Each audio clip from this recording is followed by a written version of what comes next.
Hi, thank you for clicking on the little video. This is Juli.a.strology, and today is my dad's birthday, so he's Hi. here.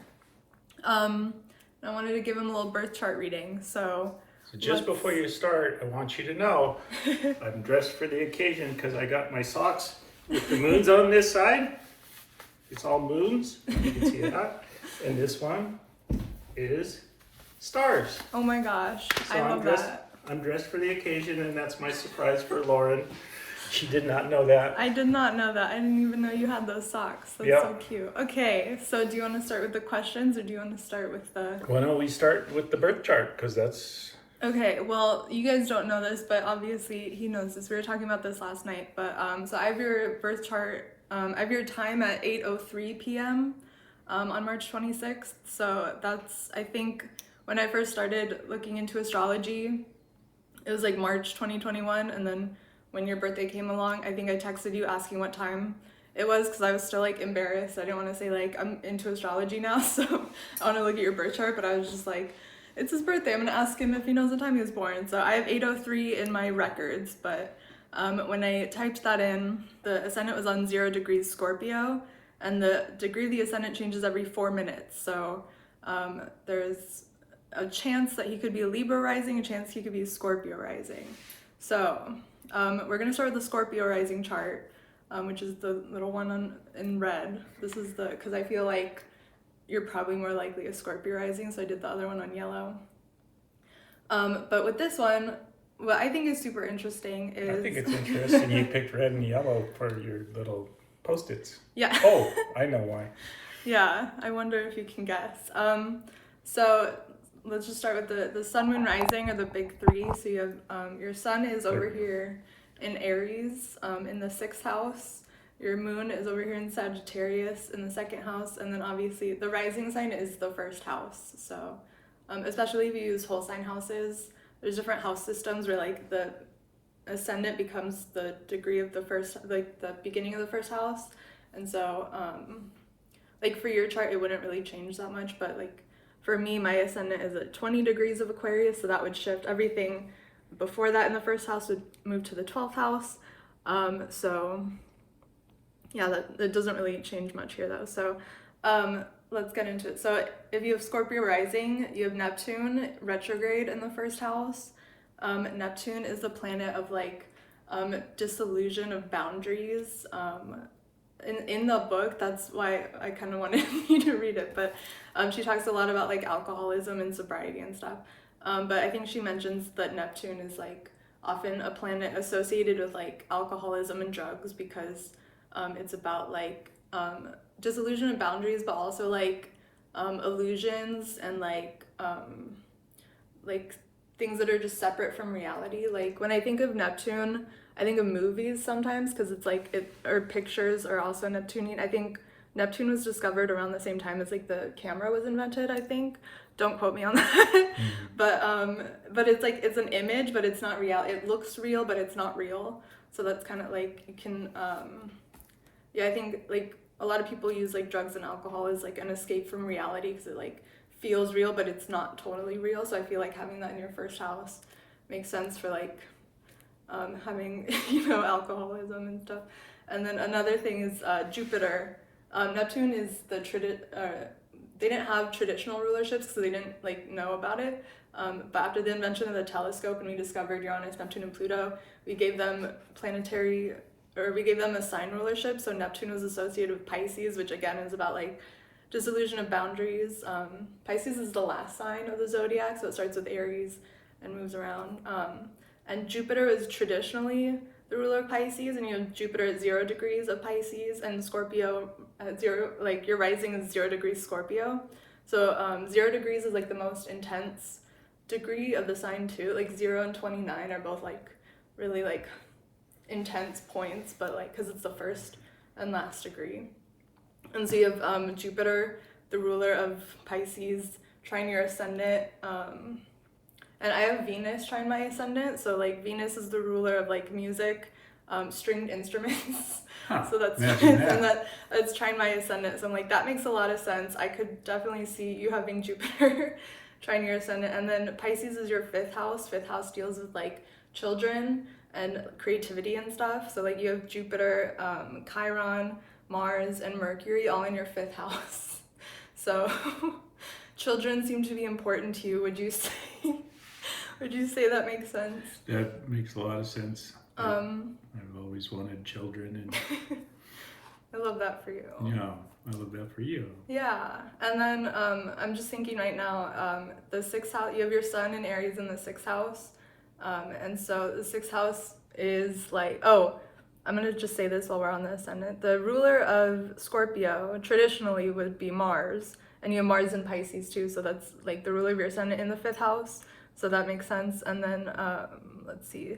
I was gonna say Aries in the 6th house. The 6th house is about service. There's some people associate like the 1st house equals Aries equals Mars and stuff, and in that system, which like I don't really believe in, but like it was one of the first things that I read about astrology, so I kind of like think about it sometimes.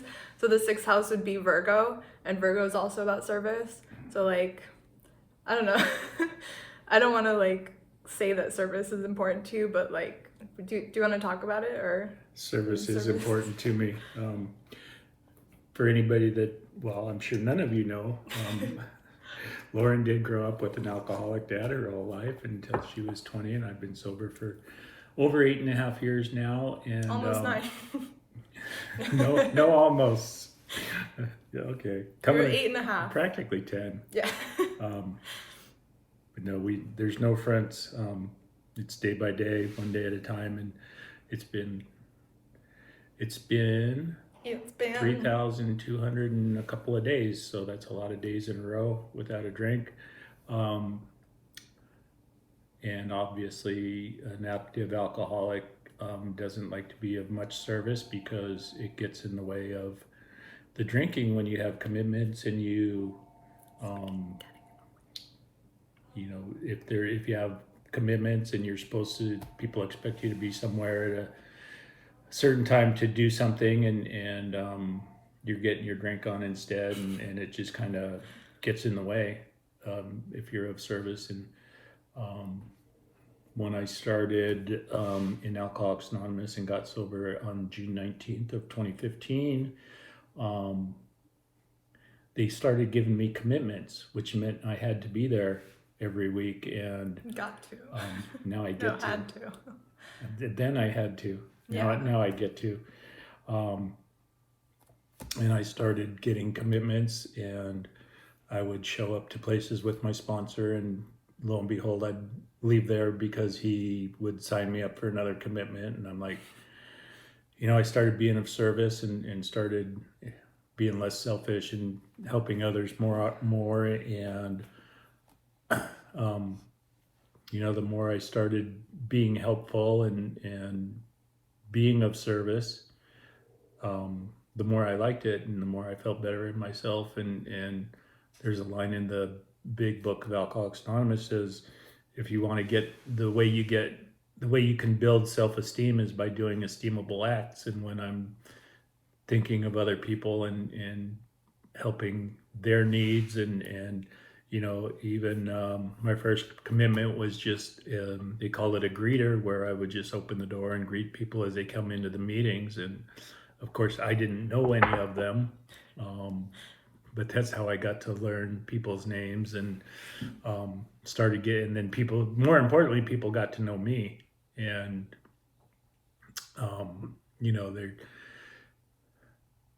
they're kind of happy when you're there, and they miss you when you're not. And so you start getting some self-esteem. And then the more I did that, the more I wanted to be of service and do other things, but they kept giving me commitments that I had no idea what I was doing. And, you know, basically you keep learning new things and you get comfortable being uncomfortable, basically. And so now in sobriety, service is a huge thing for me. So that makes sense that it would be in there.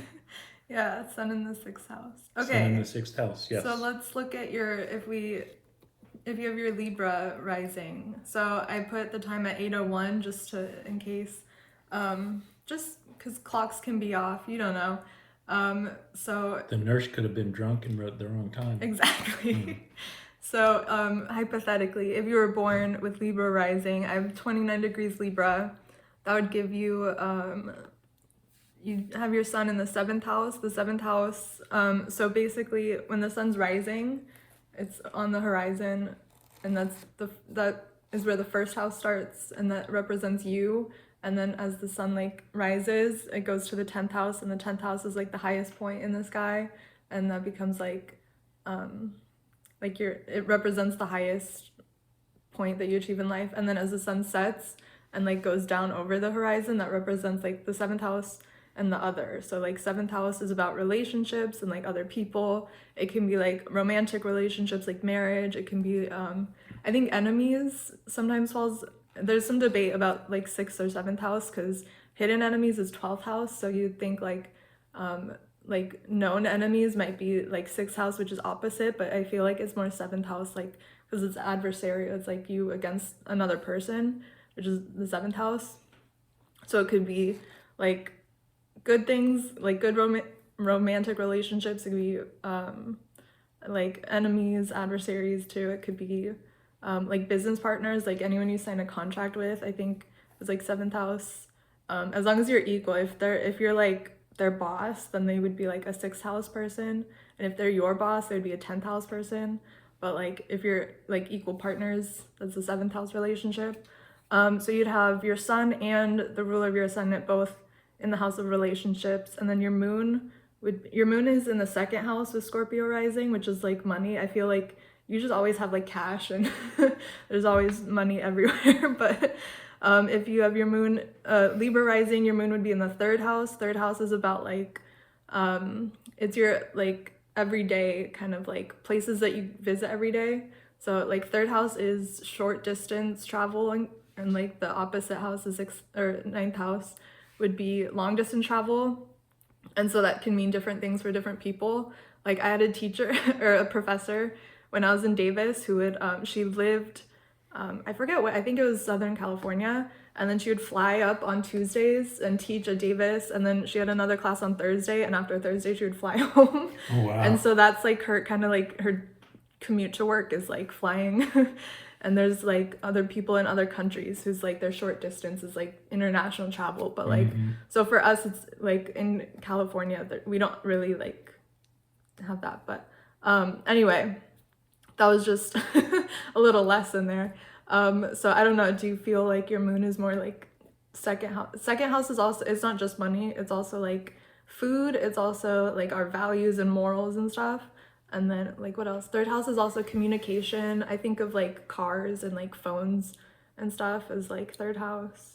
And like from my experience, you don't seem to like technology that much. No. So Well, as far as money and having stuff, my dad was very successful in business, and growing up, I always say we had everything we needed and most of what we wanted. So I know a lot of people that grow up poor that cherish every dollar, and you know, they save, and I remember my dad bought my brothers and I a car, and it was just like given to us, so it wasn't like something we had to work for, and didn't really. Third house is also siblings and like cousins and stuff, so I could see that. Continue. Yeah. Continue. You know, it wasn't. He talked about another son of his friend that worked and bought his own car, and he'd be out there polishing it and washing it every Saturday and shine it up and everything, and we just kind of used it as transportation. So I don't think it was as important to us, because you said something about always having money, and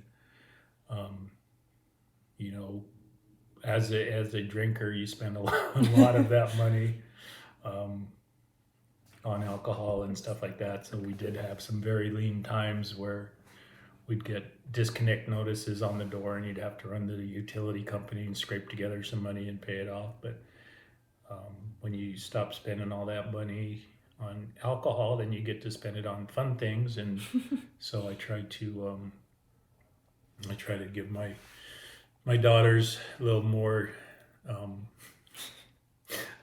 now, that because they didn't grow up poor, but you know, they didn't have the luxuries that I did growing up. So I try to take care of a little better of them now today that I do have a little bit of money stacking up.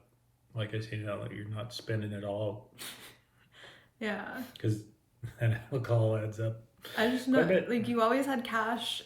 You would pay for stuff with cash, and then they would give you cash back. And I remember like before I understood like how money worked, I would see you give them money and see them give you more like money back, and I just thought like So I'd give them one, and they'd give me like, I'd give them one bill, and they'd give me like yeah, four like or more, five because and I'd then give them and a then change 50, too. and then they're giving me 5 ones and 5. So I got more things You got back. like more back than yeah. So I'm like this doesn't make sense to me. I should go shopping more often. Yeah, there was one time, mom gave me $1 to buy food at school. I was in like first grade, so I bought like, I think I bought chips or a cookie or something. I bought something that was 50 cents, and I came back and I had the 2 quarters, and she's like, "Oh, 50 cents, so it must have cost 50 cents." And I'm like, "Oh, so you get back what it costs." And so another time I went and bought a churro, and the churro was 90 cents, so I got back a dime. And I'm like, so the churro must cost a dime. So I went back the next day with the same dime that I got, and I'm like, I'm gonna go get my churro. And she's like, no, honey, that's not like I didn't tell her all of that, but she was like, you can't get a churro with this. And she gave me like a little jello thing, and I'm like, what? This is so sad. But yeah. I also remember there was one time like the neighbors had they had like a little yard sale, and I went into your truck and got like 50 cents to get a little stuffed animal, and you came outside and you're like, "What are you doing?" And I was like, "Oh, I'm getting 50 cents." And you're like, "Well, ask next time." It's like, there's money there's like coins, I don't know, like what does it matter? Yeah. But so I have Saturn in the second house. So I have a different experience with money. Anyway. But I do always have cash in my pocket, and I'd rather use cash than Yeah. cards. And I'd be most of like, the time. "Can we get McDonald's like on the way home from school?" And you're like, "I don't have money." And then I'd see you like pull out cash when we got home and put it like on the dresser, and I'm like, "What?" What do you mean? Anyway, okay. So, which one do you think would you continue the reading with? Scorpio rising or Libra rising? What do you think resonates more? Or do you want to go more into... I see a little in both. Yeah, that's how I feel most of the... Like, there's... So... Maybe that's why I was born right on the cusp, because I got a little bit of both. Yeah, Pisces is also... one thing Austin Kopic, I heard him say this on the astrology podcast about Pisces, is like, you can hear 2 people tell you, like, different things, and, like, when you're talking to the first person, they'll tell you like their story, and you'll be like, yeah, that's true, and then you'll hear someone else, even if it totally contradicts, and you're like, yeah, that's true too, and like you can kind of see both sides of it. Yep, that's me. Yeah. Well, you have a lot of Pisces placements, so that makes sense. You listen to talk radio, and they're very, very opinionated, and everything has to be either this way or that way, and there's no middle ground. You just shook your whole... Earthquake! Ah. Be either this way or that way. Be either this way or that way. And I do tend to see the middle ground. Yeah. Even like in politics, there's Democrats and Republicans that are so far apart, and it's like, why can't we have a little bit of the good from both sides? Well, I would argue Democrats and Republicans are both like very right wing, and there's a lot more like... Anyway, we don't need to talk about politics. No politics. So. We're not affiliated. Yeah. Let's see. I was gonna say, so this zodiac system, the tropical zodiac, is based on the changing of the seasons.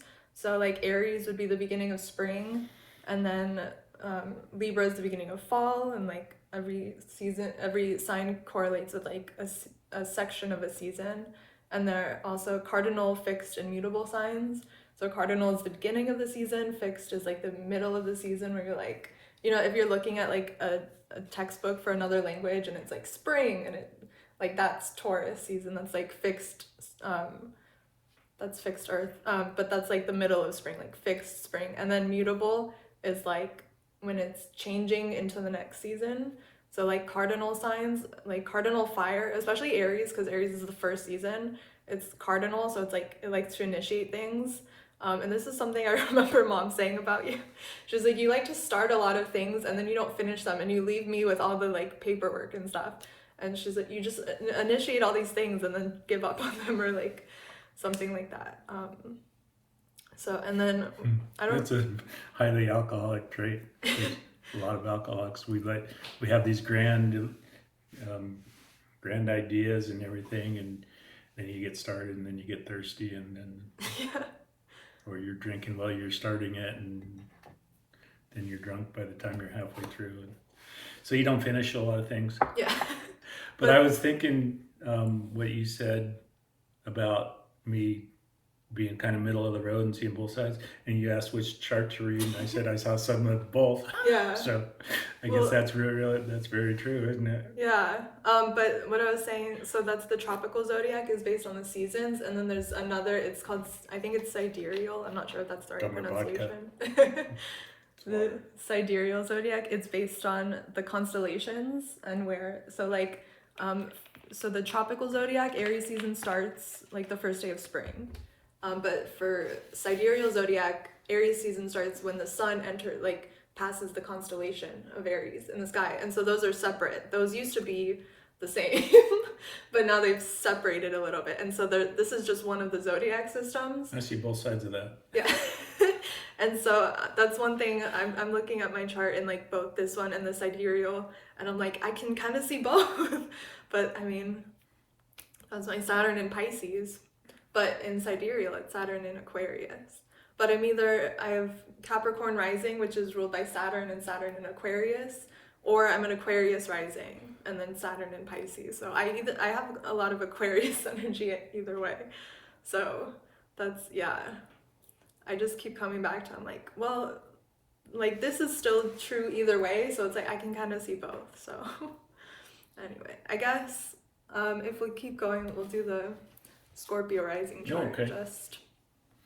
Just for fun. So Just for fun. for this one, you have your let's talk about the angular planets. So the angular, I'm guessing you can figure out what that means. You're pretty good at math.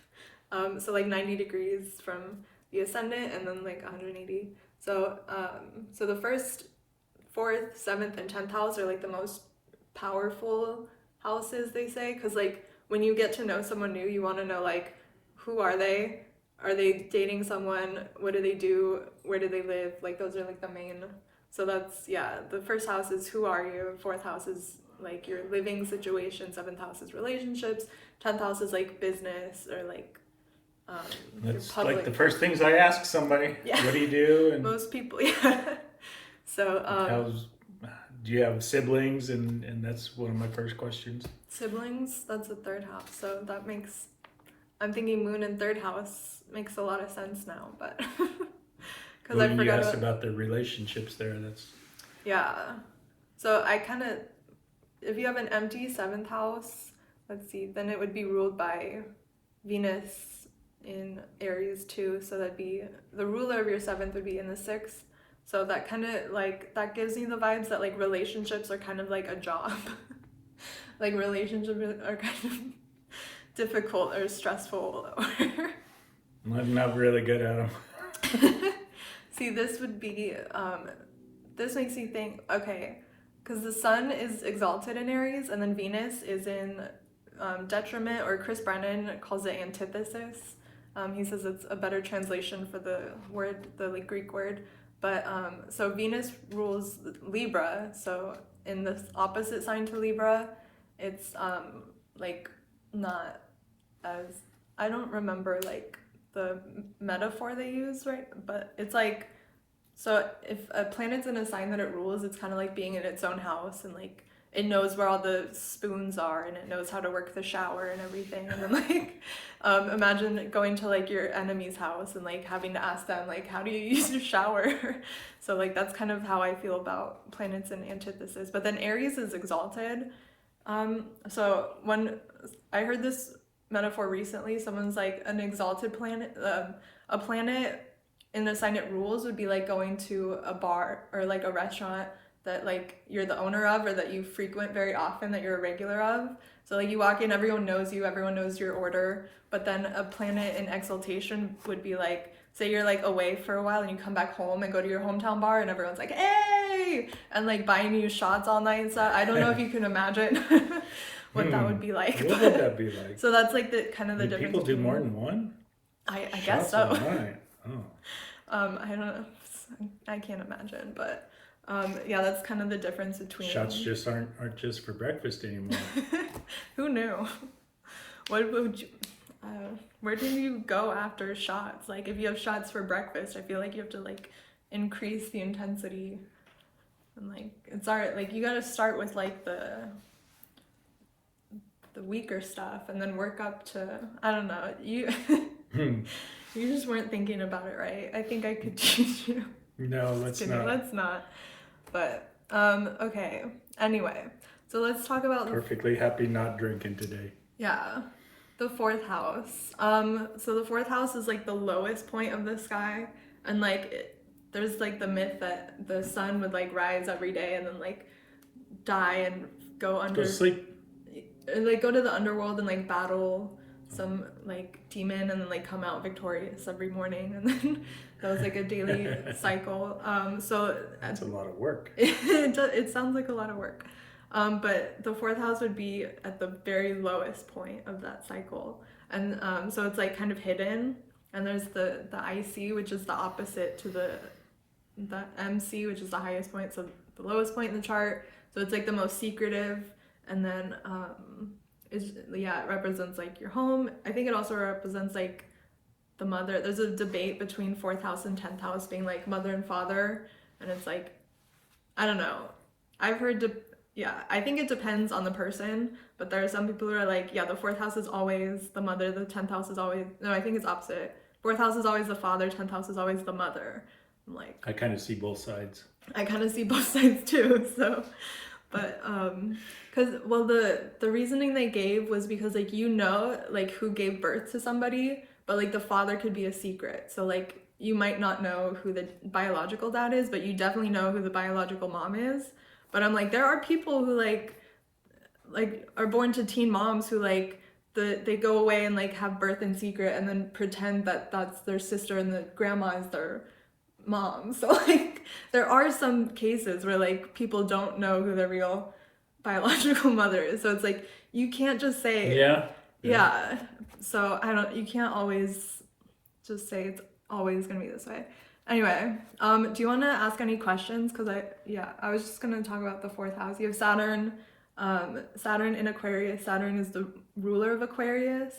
Unless you want to do traditional or modern rulerships, then Uranus would be the ruler of Aquarius. But I use traditional rulerships. Mm-hmm. So Saturn. So that would imply that. This makes sense because I remember when you were talking about looking for a house, you saw like the fireplace and the pool, and you're like, I'm gonna take it. Like, so I feel like Saturn has like the resources that pool table and the pool.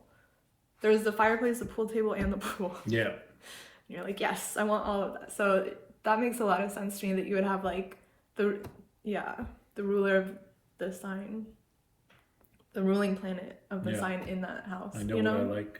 Yeah. It had everything I liked and yeah.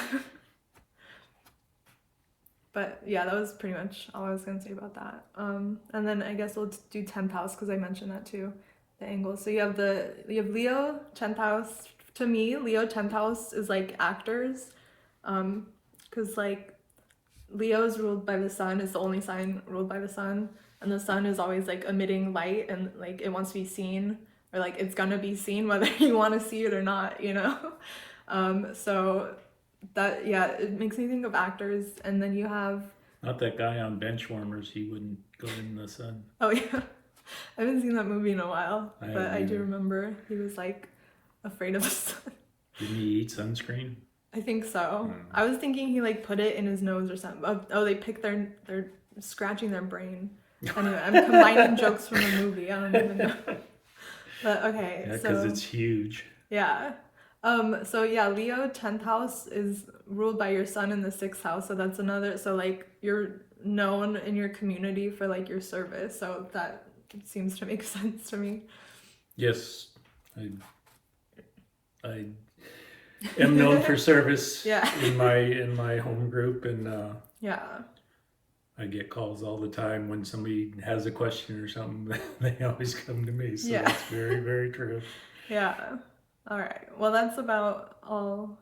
I could get into more, but if you want to ask some questions, I feel like now's a good time. We're at like Well, 30 minutes in. I'm not a big reader, so I got through the introduction of her book, and I meant to do more, and stupid work got busy. Stupid work. Stupid sixth house sun. Oh, that's another thing is the sixth house is there's like cardinal, that's not the right word. I can't think of it right now, but the sixth house is one of the houses that takes up a lot of energy. It's like sixth house, third house, ninth house, and 12th house. They just like, the other, like if you have a planet there, the planets the signs that it rules kind of like don't have as much time and energy because you're using so much of it. So like, yeah, that makes sense. I'll have to look at what So I those have words stuff are, in but third, sixth, ninth. you have sixth in this one. Oh, You have your moon in the third, so that's like a lot of sibling energy, and then Pluto in the 12th, and then yeah, this one you would have Jupiter and all of your Pisces placements in the sixth, which would be a lot of service and a lot of that would make sense too, because like Jupiter and Pisces are like, you know, the disillusionment of, and so your service is like in relation to like sobriety and stuff. So I can see both. I can see both sides.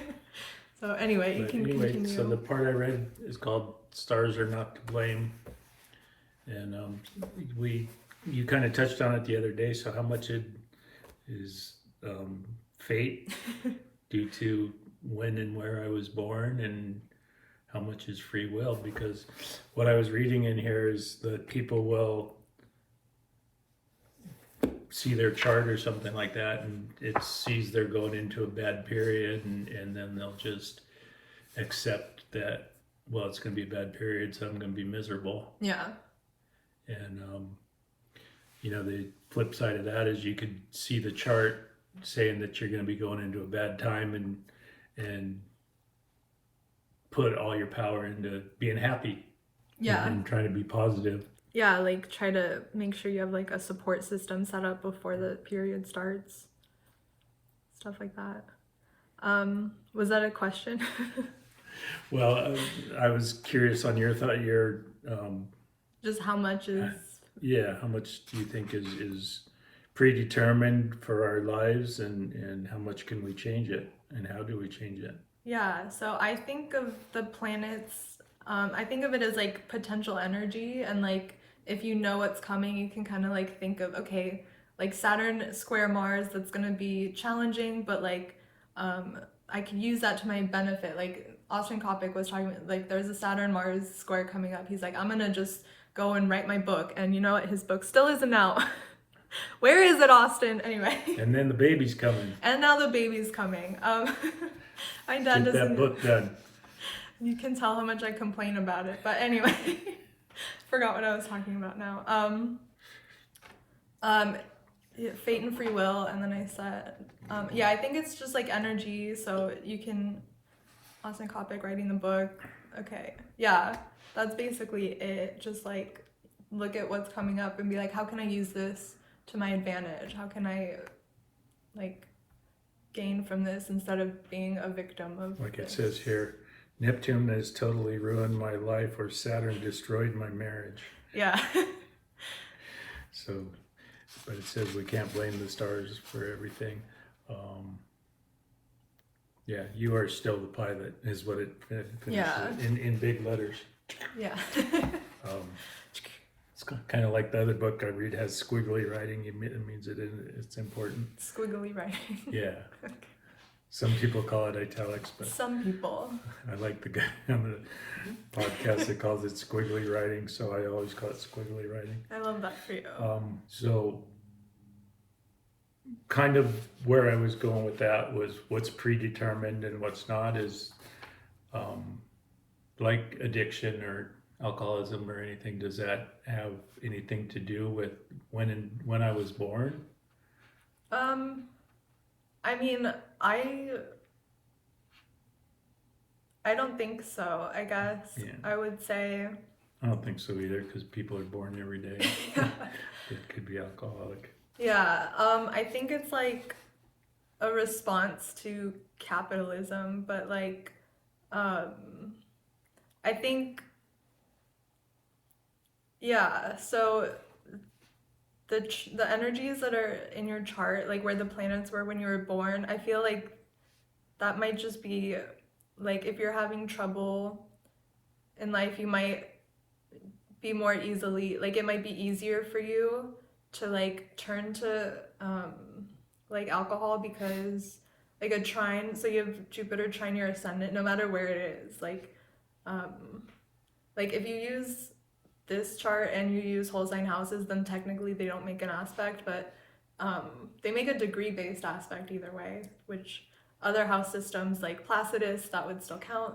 So anyway, the point of that is trines are a harmonious aspect. So like there's trines are like a 120-degree angle. So the signs in a whole sign house context, like they use sign based aspects. So like the water signs would all be trine to each other. So like they're all so yeah, the water signs are all like very emotional. Like air signs are about communication, earth signs are about like physical, like tangible results and like earthly things, the earth signs, and then fire signs are like very passionate and stuff, but like water signs are very emotional, and so they can kind of just like it can be easy, like if you're feeling emotional, to just like want to escape it and like use alcohol because it's just like you said, you always have money, like you can always buy it, you can like it's always there. And I think maybe if it were harder, like if you didn't have enough money to buy alcohol, like you probably wouldn't have been into it if you like didn't have that job at Six Flags where you like started drinking. Like what if you like didn't need to get that job? What if like I don't, or yeah. So it's like you ended up in those circumstances and it just became easy to like turn to that, I think. And like I mean, I think it would still be easy. We still have alcohol all over the house. Like, And if you can't afford it, there's ways of getting it. that's true. Well, I hear that in meetings a lot. Okay. But that's not my experience with life, I guess. No, but people turn to that when you're desperate. Yeah. But I didn't start drinking to escape anything. I started drinking because it was fun. To fit in and like it to was fit fun. in, and it was fun. Yeah. But yes, I felt like I fit in that way. That's okay. Another thing about Saturn and Aquarius, Aquarius is kind of like the outsider sign. Like Saturn rules both Capricorn and Aquarius, and so Capricorn is kind of like the walls of the city and like everything inside it and like the structures of that, and then Aquarius is kind of everything on like the outside. Like Saturn is or Aquarius is like the black sheep of the family sometimes, and like just but it's relative to like your family. So someone said one time, like if you're born into a family of like all punks and you're an Aquarius, you're gonna be like a ballet princess and just like like you're gonna be different from the people around you, but it's not like every Aquarius is gonna be exactly like this kind of like punk with like tattoos and piercings and stuff. Well, even though I happen to be, but what? You said that's for Aquarius? Yeah, so you have Saturn and Aquarius in the 4th house. Okay, because none, the rest of the family is not alcoholic. Yeah. 5 brothers that could care less.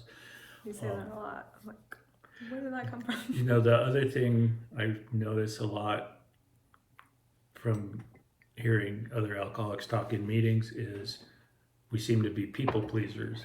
Yeah. Where we're trying to fit in and we're trying to be liked and stuff like that. Is there anything in the chart that shows something like that? And of course, like I say, people are born every single day that turn out to be alcoholic, but there does seem to be a trait of wanting to be a people pleaser so that because you are trying to fit in. Yeah, I think that Saturn in Aquarius could be that, and it could also be the Pisces energy, like wanting to dissolve boundaries, like feeling like separate from people and wanting to just like, I just want to be closer. I just want to like fit in with, like I feel like something separating us, and I want it to like stop. And so like I Yep. feel like that's both like Saturn and Pisces together. Saturn in Aquarius and Jupiter in Pisces together. Yeah, because a lot of times we feel awkward, and like Yeah. one of the old timers would always say that the day people were born, they got the instruction manual on how to handle situations in life, and somehow we missed that line and didn't get the book, and Yeah. just always felt awkward and didn't fit in. So Yeah. that makes a little bit of sense. Yeah, Saturn in Aquarius. And then that's also the IC is, which I said earlier, is the lowest point in the chart. So it's kind of like if you feel embarrassed about like feeling like you don't fit in, and then like you feel like you have to hide it or something. And then the other thing you have in Aquarius is the South Node. The South Node and the North Node are kind of like if you believe in past lives, I feel like this is the best way to like even if you don't believe in it, it still kind of makes sense. But like the South Node is like what you learned in a past life, and then the North Node is like what you're here to learn. So like the South Node, I don't know, in a past life you could have like learned to be like, your life lesson could have been like, I need to be different and unique. And then you came into this and you're like, why don't I fit in? I'm different. You're like, I'm too different. And so that could be it. And then, so like the opposite of that would be the North Node in Leo would be like where you're supposed to, like, you need to like embrace your light and learn how to shine in this lifetime, if that makes sense, you know? To be on the sunny side. Yeah, be on the sunny side. Be on the sunny side of the street. In service, or it could be relationships, depending on how you look at it. But this would Well, relationships haven't been so good, so I'm gonna go with the red chart. Okay, we'll go with the red chart. Because I'm very decisive, and it's one or the other. They can't both have good stuff. Yeah. And then See, I've grown. You've changed so much in just this 42 minutes. And then I guess the only other thing I haven't mentioned then would be the 11th house. You have Pluto retrograde in Virgo. I like Pluto. Pluto, yeah. What do you like about Pluto? It was just always my favorite planet. Excuse me. Gesundheit. Maybe because it was different. I don't know.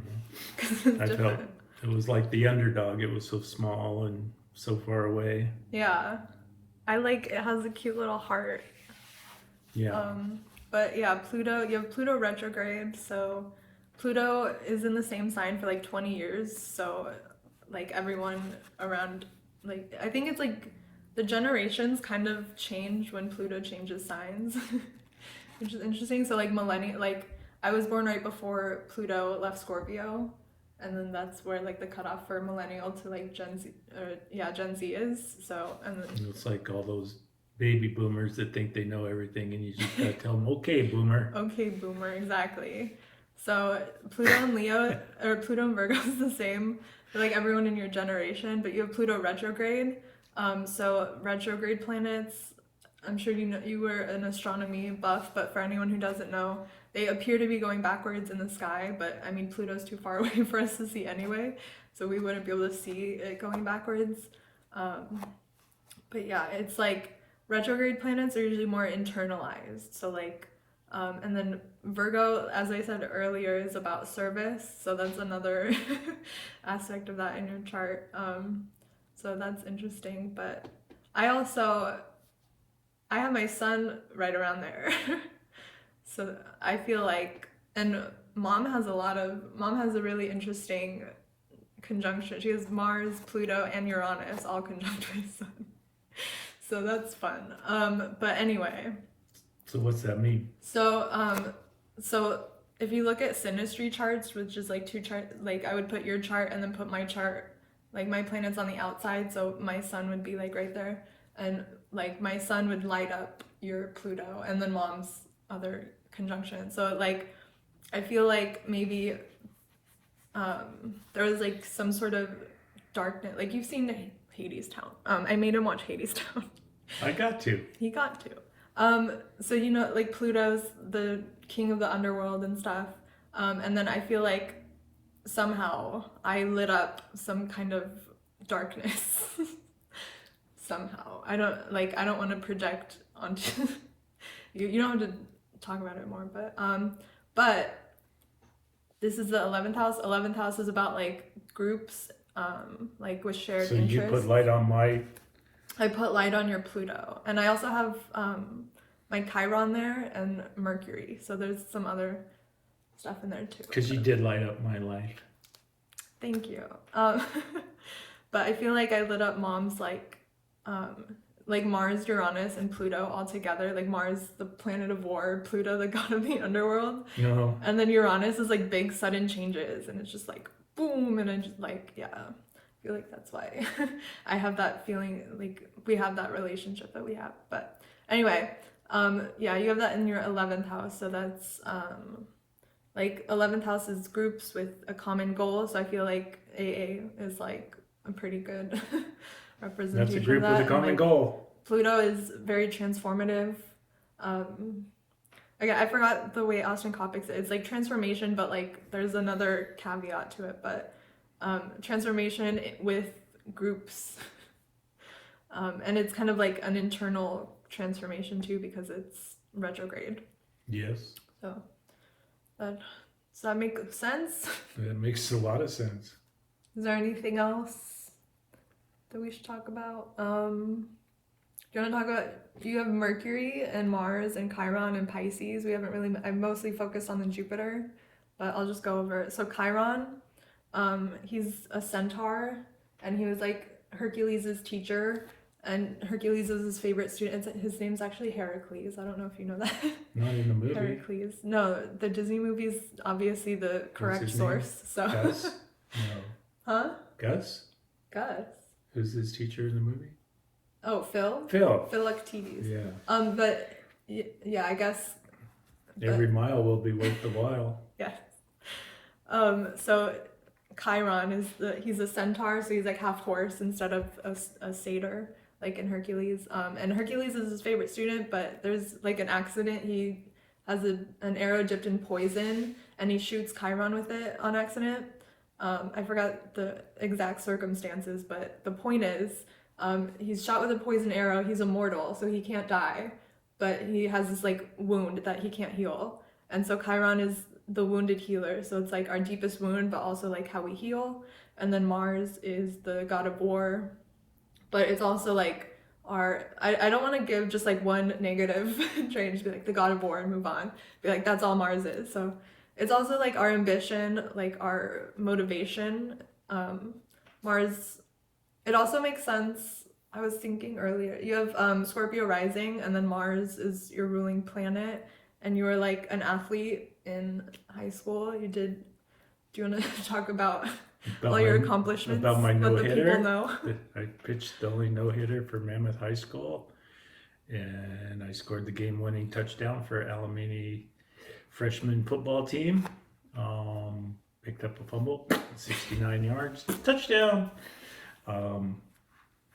But yes, sports was a huge part of my growing up, and I don't even think you like sports anymore, but I'm glad it was part of your growing up. Yeah, I was. Yes, I moved on from that phase though. But I did watch the Kansas City Chiefs win back-to-back Super Bowls without picking up a drink too. Or something. You didn't even celebrate? No, I can celebrate without alcohol today. I love that for you. I love that for me too. And I crocheted him a hat for Christmas that really won the second Super Bowl. That's right, the good luck hat. You're welcome. It's red and yellow. I could have been wearing that. All right. We're at like 50 minutes. Do you have any more questions? Well, I think the next step is for me to read some more of the book, and then maybe we could do a follow-up. Okay. After I get some more knowledge out of here, and then I could probably come up with some more questions, but I think that was very informative, and it's impressive how accurate all that stuff is. Yeah. Tell the people, kind of. Well, I see both sides. Yeah. Tell if anyone wants to get a reading from me, tell them how amazing it is. How life-changing. It really brought a lot to light, and I'm really glad we did this. And if they want a reading, how do they get a hold of you? Put a little comment, and I'll respond. I don't have a website or anything. I'll work on that. I'll give you these. Oh, You can use them as like a bookmark or something. okay. Okay. But yeah, I got one other question. So, I know you can't predict the future, but You don't know anything. Just kidding. I knew you were going to say that. Like if you were to look at where the planets are going to be, like, or how would you know how to see where good times are coming and bad times are coming? So in Hellenistic astrology, there's the concept of like the benefics and the malefics. So, and it depends on sect. So if you're born during the day, Jupiter is going to be like your best planet and Mars is going to be your worst planet. If you're born at night, Saturn's going to be your worst planet and Venus is going to be your best planet. And so you could like track those planets and see like, okay, I have Saturn coming into my first house. That's probably going to be a challenging time for me. Or I have Jupiter going into my 10th house. I'm probably going to have like a promotion at work or something. So you can kind of like just do it like that. And you can also look ahead to see like, so like you can look at someone's birth chart after they were born, or you could like preemptively look like, oh, this would be a good birth chart for like, if I wanted to write a book. This would be a good chart for that. So I want to like use that time, and that's called electional astrology. And then there's also, as you know, I'm taking the horary class. So horary is like if you ask me like a yes or no question, and then I look at the chart of the moment that I understand the question, and then I like can answer based on where the like if there's an aspect forming between the rulers of the planets of the houses associated with the question, it's gonna be a yes, and if there's no aspect coming, then it's a no.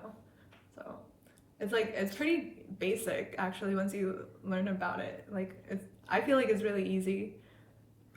So it has to be yes or no questions, or is there, like for example, if I said, how many more Super Bowls are the Chiefs going to win before somebody finally knocks them off? You'd say probably like 7 or 8. Yeah. I think you can ask questions like that. I've heard someone say like, how many kids am I gonna have? That was one of the other teacher of the class, Rob Bailey. He said like, if you're at a party and you mention like, oh, I'm a horary astrologer, and someone asks, what is that? I thought you were going to say, oh, I'm a whore. And then horary astrologer, okay. And then, yeah, if someone asks, what is that? And you tell them, they're like, oh, so if I ask you, like, how many kids am I going to have? He's like, well, I can't really ask that because it has to be a question that you've been thinking about, a question that's important to you. Technically, you're supposed to, like, meditate on the question for 24 hours before you ask it, too, which we didn't do but we didn't have 24 hours because we needed to know if the Chiefs were going to win tomorrow, like, the next morning. So sometimes you can't do that, but... yeah, you can do all sorts of things with astrology. Because I could form it into a yes or no question and say, are the Chiefs going to win six more Super Bowls before somebody finally beats them? Yeah. Yeah, that's the right answer. I think. You just said yeah. Probably. I think if I was to get a question like that, I would say it needs to be a yes or no question. But because, like in the class, they haven't taught us like how I would find out. Like how many more times the Chiefs are gonna win the Super Bowl. what if they never get kicked out? That wouldn't show up in the chart too. Oh, if they just win right. every Super Bowl for the rest of time, yeah. then the chart's not gonna show that because they're just not gonna get kicked out. That it's like that makes there's sense. There's a lot of considerations. Yes. But, okay. It depends. I would take it on a case by case basis. But yeah. I feel like you'd be best to just... No, I've seen our time. Oh, almost an hour, so that's pretty good. That's kind of what we were planning on. Yeah, pretty good timing. I'm happy with that. Well, I'm happy that I got to spend an hour of my birthday with my beautiful daughter. Okay, well, I'm gonna leave Love you. now. Love you too. And I'll read the book and we'll see if we can do some more, Yeah. do a little follow-up. Yeah, I want to look at some more timing techniques because I'm looking at my own zodiacal releasing, but I haven't lived through that many of the periods yet. So, like, I don't know what to do. So, I want to look at more with someone who's lived longer. So, get more data and stuff. Well, I hope you enjoyed our little talk here. And again, hit her up, get a reading, and see how your life's going to change. Yeah. All right. Well, thanks for watching. Happy birthday, Dad. Thanks, Lauren. All right. Bye. Bye. I think we need to move the table that way a little bit because I'm cramped. Maybe it's good where it is. Yeah. Okay. Perfect. Okay.